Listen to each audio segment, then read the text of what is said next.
Carta 4. Meu querido Vermelindo, as sugestões amadorísticas da sua última carta me alertaram para o fato de que está mais do que na hora de eu escrever para instruí-lo sobre o doloroso tema da oração. Você poderia ter me poupado do comentário de que minhas advertências sobre as orações do humano pela mãe dele se provaram singularmente infelizes. Um sobrinho nunca deveria escrever esse tipo de coisa ao tio, nem um tentador iniciante ao subsecretário de um departamento. Esse fato também revela um desejo desagradável de passar adiante a responsabilidade. Você deve aprender a pagar pelos seus próprios erros. A melhor coisa, sempre que possível, é manter o paciente longe de qualquer tentativa séria no sentido de qualquer tipo de oração. Se o paciente for um adulto recentemente convertido ao partido do inimigo, como é o caso do seu homem, a melhor maneira de fazer isso é incentivando-o a se lembrar ou achar que está se lembrando da natureza repetitiva de suas orações na infância. Para contrariar isso, ele poderá ser persuadido a vislumbrar algo inteiramente espontâneo, íntimo, informal e não regulamentado. E isso, na verdade, significará para o iniciante um esforço de produzir em si mesmo um estado de espírito vagamente devocional, no qual a concentração real da vontade e da inteligência não desempenhem papel algum. Um de seus poetas, Coleridge, registrou certa vez que não orava mexendo os lábios e pondo-se de joelhos, mas simplesmente preparava o seu espírito para amar e se entregava a uma atitude de súplica. Esse é exatamente o tipo de oração que desejamos. E como carrega uma semelhança superficial com a oração silenciosa, conforme praticada por aqueles que estão em nível bem avançado no serviço prestado ao inimigo, os pacientes espertos e preguiçosos poderão ser apanhados nessa armadilha durante um período bem longo de tempo. No mínimo, poderão ser persuadidos de que a posição do corpo não faz qualquer diferença na sua oração, pois se esquecem constantemente, coisa de que você deve se lembrar sempre, de que são animais e de que qualquer coisa em relação ao seu corpo afetará suas almas. É engraçado ver como os mortais sempre nos acusam de enfiar ideias em suas cabeças. Na verdade, nosso trabalho mais importante é manter coisas fora delas. Se isso falhar, você terá que apelar para uma distorção mais sutil da intenção deles. Sempre que estiverem a serviço do inimigo, teremos sido derrotados, mas há formas de impedi-los de fazer isso. A mais simples é desviar a atenção deles para si mesmos. Mantenha-os ocupados com os próprios pensamentos e tentando produzir sentimentos pela ação de suas próprias vontades. Quando tiverem a intenção de pedir-lhe um ato de caridade, faça com que, em vez disso, comecem a tentar produzir neles mesmos sentimentos caridosos, mas sem que eles notem que são eles próprios que estão fazendo isso. Quando tiverem a ideia de orar por coragem, deixe-os tentar sentirem-se realmente corajosos.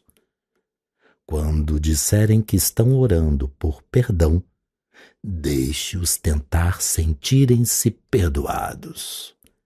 Ensine-os a estimarem o valor de cada oração por seu sucesso em produzir o sentimento desejado. E nunca os deixe suspeitar de que esse tipo de sucesso ou de fracasso irá depender de estarem bem ou mal, descansados ou exaustos naquele momento. Mas é claro, o inimigo não ficará de braços cruzados nesse meio tempo. Sempre que houver oração, haverá o perigo de sua ação imediata. Ele fica cinicamente indiferente à dignidade de sua posição e a nossa, meros espíritos puros, e sobre os animais humanos que se colocam de joelhos e derrama quantidades enormes de autoconhecimento sem o menor escrúpulo. Mas, mesmo se ele derrotar você em sua primeira tentativa de ludibriar o seu humano, temos uma arma mais sutil. Os humanos não possuem aquela percepção direta dele que nós, infelizmente, não conseguimos evitar. Nunca conheceram aquela luminosidade sinistra, aquele resplendor penetrante e intenso que compõe o pano de fundo do sofrimento permanente de nossa vida. Se conseguir olhar dentro da mente do paciente enquanto ele ora, não encontrará isso. Se examinar o objeto ao qual ele está servindo, descobrirá que se trata de uma composição de vários ingredientes bastante ridículos. Haverá imagens derivadas de retratos do inimigo, quando este surgiu durante episódio desacreditado e conhecido como encarnação. Haverá imagens ainda mais vagas, talvez bem primitivas e pueris, associadas às outras duas pessoas. Haverá até um pouco de sua própria reverência e das sensações físicas que a acompanham, tornadas em objetos e atribuídas ao objeto reverenciado. Sei de casos em que aquilo que o paciente chamava de seu Deus era, na verdade, uma localização física no canto esquerdo do teto do seu quarto, ou de dentro de sua própria cabeça, ou um crucifixo na parede. Mas qualquer que seja a natureza do objeto composto, você terá de mantê-lo orando para aquilo, para a coisa que ele fez, não para a pessoa que o tenha criado. Talvez até mesmo o encorajem a dar grande importância à correção e ao aperfeiçoamento do seu objeto composto, e a mantê-lo constantemente diante dos olhos de sua imaginação ao longo de toda a oração, pois se ele jamais chegar a fazer a distinção, se direcionar conscientemente suas orações, não para o que eu penso que sejas, mas para o que sabes que és, nossa situação será nessa hora desesperadora.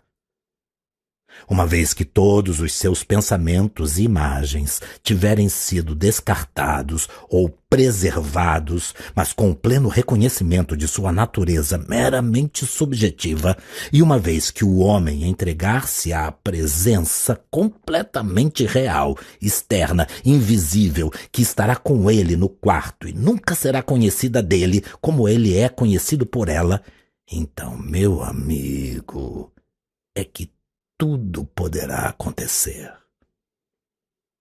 Para evitar essa situação embaraçosa, essa completa nudez da alma na oração, você se valerá do fato de que os próprios humanos não desejam isso tanto quanto se pode supor. Existe mesmo essa coisa chamada receber mais do que aquilo que estavam pedindo. Com carinho, seu tio mal danado.